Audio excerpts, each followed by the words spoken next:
Welcome to Professor Guna Explains AI podcast. I'm Professor Guna Wardena, and I've had the privilege of teaching at top universities like Carnegie Mellon, Princeton, and Rutgers, often leading AI and data science courses with over 500 students. And joining me today is my AI co-host, Jessica. Thank you, Professor Guna. Glad to be here. Hi, everyone. I'm excited to dive into today's topic. Two of the most powerful types of AI we use, generative AI and predictive AI. You know what's mind-blowing, Jessica? While everyone's obsessing over ChatGPT writing poetry, there's an AI system right now predicting tomorrow's weather with 90% accuracy by processing over 100 million data points per second. That's fascinating. And we probably use that technology every day without even thinking about it. Right? And here's what's really interesting. Predictive artificial intelligence, or AI, has been quietly revolutionizing our lives for years, while generative AI is getting all the headlines. Let me break down why this matters. Please do. I'd love to understand the real difference between these technologies. Well, think about checking your weather app each morning.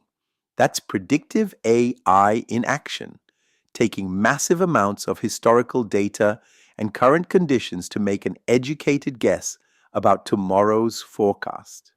So it's basically learning from patterns in past data to make future predictions? Precisely.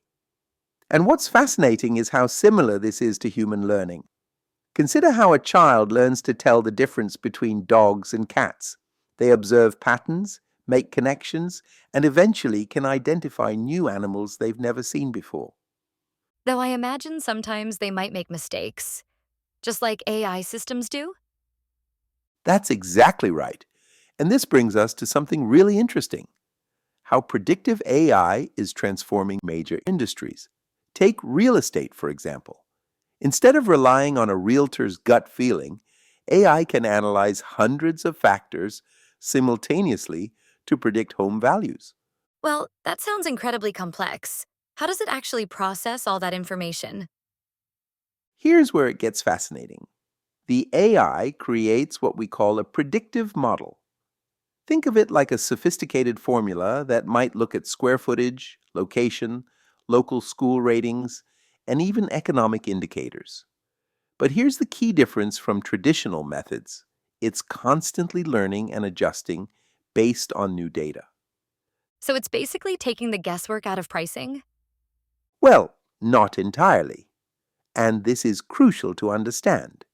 It's reducing uncertainty, but not eliminating it.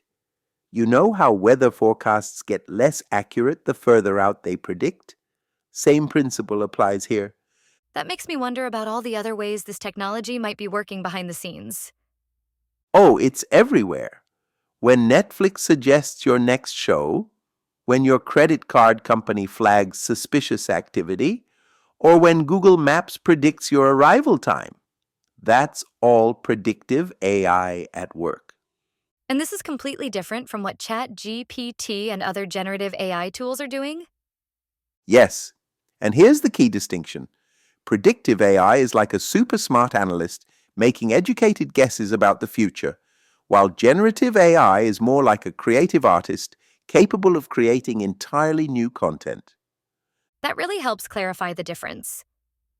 But what about the challenges and limitations? That's a crucial point. Predictive AI can only make predictions based on past patterns. It can't account for completely unprecedented events. Think about how COVID-19 threw off every predictive model in early 2020s. So we need to be careful about over-relying on these systems? Exactly right. These tools are incredibly powerful aids, but they're not replacements for human judgment. The real power comes from combining AI capabilities with human insight and expertise. Professor Guna, this whole conversation has really opened my eyes to how AI is evolving beyond just the chatbots and image generators we hear about. So, here's the thing. Both generative AI and predictive AI are incredibly useful. And honestly, I use them all the time. Professor Guna, can you explain how you use these AIs in your everyday work? Absolutely. I use generative AI all the time. For example, when preparing my lectures, I can quickly generate examples and synthetic datasets to use in class. It's a huge time saver. That sounds really useful. But AI isn't perfect, right? Yes, AI can make mistakes, so I always double check its output. Since I know the subject well, I can edit, refine, and use the content properly to ensure accuracy. AI is a great assistant, but it still needs human expertise to guide it.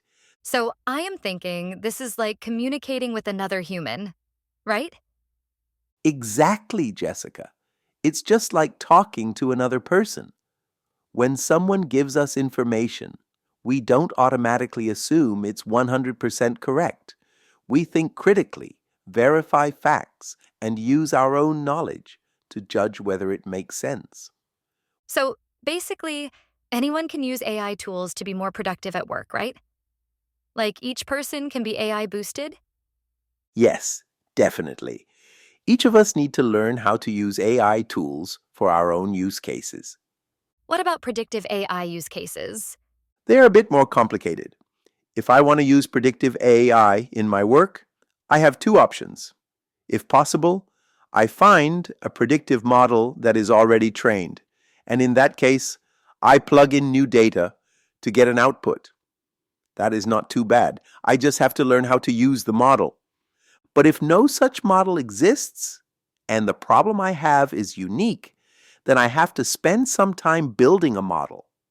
I will have to collect data, clean the data, analyze them, and pick the right algorithm to build the model.